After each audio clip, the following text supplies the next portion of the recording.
आप देख रहे हैं अल्फा डिफेंस हिंदी में आपका स्वागत है। आप हमें ज्वाइन कर सकते हैं सोशल मीडिया पर, फेसबुक, इंस्टाग्राम, ट्विटर और इंग्लिश व्यूअर्स हमें ज्वाइन कर सकते हैं अल्फा डिफेंस इंग्लिश पर। आइए शुरू करते हैं आज का वीडियो।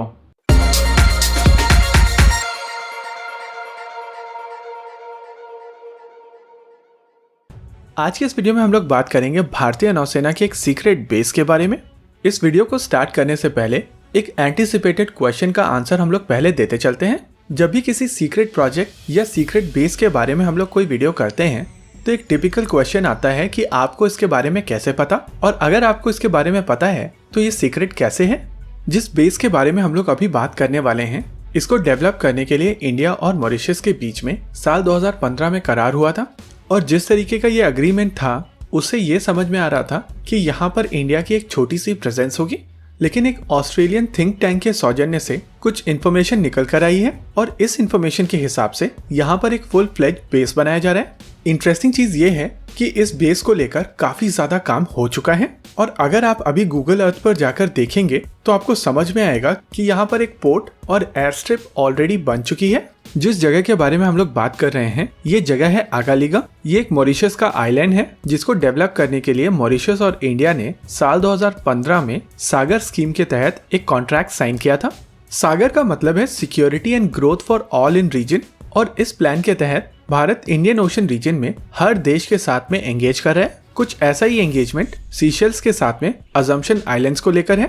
वैसे पहले इस आइलैंड के ऊपर एक छोटी हवाई पट्टी हुआ करती थी और ये हवाई पट्टी काफी पहले से है, लेकिन इस समय यहाँ पर लगभग 3.5 किलोमीटर का एक रनवे बनाया जा रहा है। यहाँ पे सबसे इम्पोर्टेंट चीज है कि ये जो आगेलेगा आइलैंड्स हैं ये दो हिस्सों में बटे हुए हैं, नॉर्थ आगेलेगा और साउथ आगेलेगा। वहीं जहाँ पर कंस्ट्रक्शन चल रहा है वो नॉर्थ आगेलेगा है, और ये आइलैंड्स बहुत ज्यादा बड़े नहीं है। नॉर्थ आगेलेगा आइलैंड की लेंथ 15 किलोमीटर की है और विड्थ केवल 3 किलोमीटर की। लेकिन इम्पोर्टेंट चीज है इनकी लोकेशन। ये फ्रेंच बेस रियूनियन आइलैंड और यूके और यूएस के जॉइंट बेस डिएगो गार्सिया के करीब है। लेकिन उससे भी ज्यादा इम्पोर्टेंट चीज है कि इस आइलैंड की मदद से मोजाम्बिक चैनल से आने वाले ट्रैफिक के ऊपर काफी कड़ी नजर रखी जा सकती है। मोजाम्बिक चैनल एक चोक पॉइंट है और जनरली अमेरिका, चाहे वो साउथ अमेरिका हो या नॉर्थ अमेरिका, वहां जाने वाला ट्रैफिक इसी चैनल से निकल कर जाता है। ऐसे वाइटल सी लेन के ऊपर कंट्रोल हर उभरती हुई इकोनॉमी रखना चाहती है, और इसी वजह से जरूरी है कि भारत के पास इस तरीके के वाइटल सी लेन के ऊपर सर्वेलेंस करने की कैपेबिलिटी हो। दूसरी इंटरेस्टिंग चीज ये है कि इस तरीके के डेवलपमेंट जो अफ्रीका में दूसरी कंट्रीज हैं उनके बीच में कॉन्फिडेंस पैदा करेगी, क्योंकि चाइना इससे पहले इस तरीके के डेवलपमेंट करता रहा है, और डेवलपमेंट के बाद में जिस कंट्री के साथ में इस तरीके के प्रोजेक्ट होते हैं वो एक डेट ट्रैप में फंस जाती है।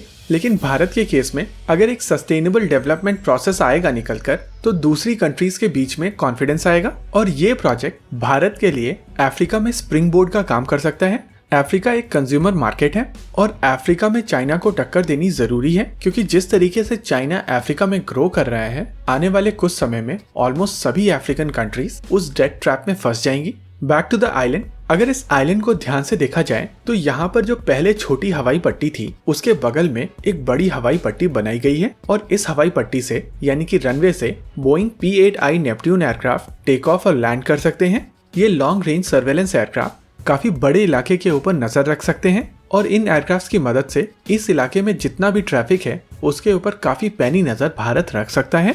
कुछ समय पहले भारत और फ्रांस ने फ्रेंच रियूनियन आइलैंड्स के ऊपर से P-8I नेपट्यून की सॉर्टीज लगाई थी, और इस चीज को असर्ट किया था कि भारत और फ्रांस इस इलाके में कोलैबोरेट करेंगे। ऐसे में एक और आउटपोस्ट भारत को इस इलाके में काफी ज्यादा केपेबल बनाएगी, और आने वाले समय में जब अजम्पशन आइलैंड से भी भारत ऑपरेट करने लगेगा तो मेडागास्कर के दोनों तरफ भारतीय प्रेजेंस बन जाएगी। इस आइलैंड के ऊपर एयर स्ट्रिप के अलावा कोस्टल सर्वेलेंस रेडार और बड़े सरफेस वेसल्स जैसे कि वॉरशिप प्लेस किए जा सकेंगे।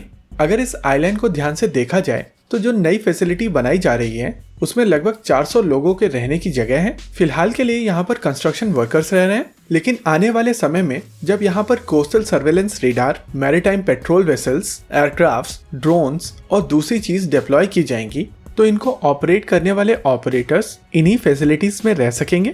ओवरऑल इस फैसिलिटी के पूरी तरीके से डेवलप होने के बाद में मॉरिशस और भारत दोनों को यहाँ पे बहुत ज्यादा फायदा होने वाला है।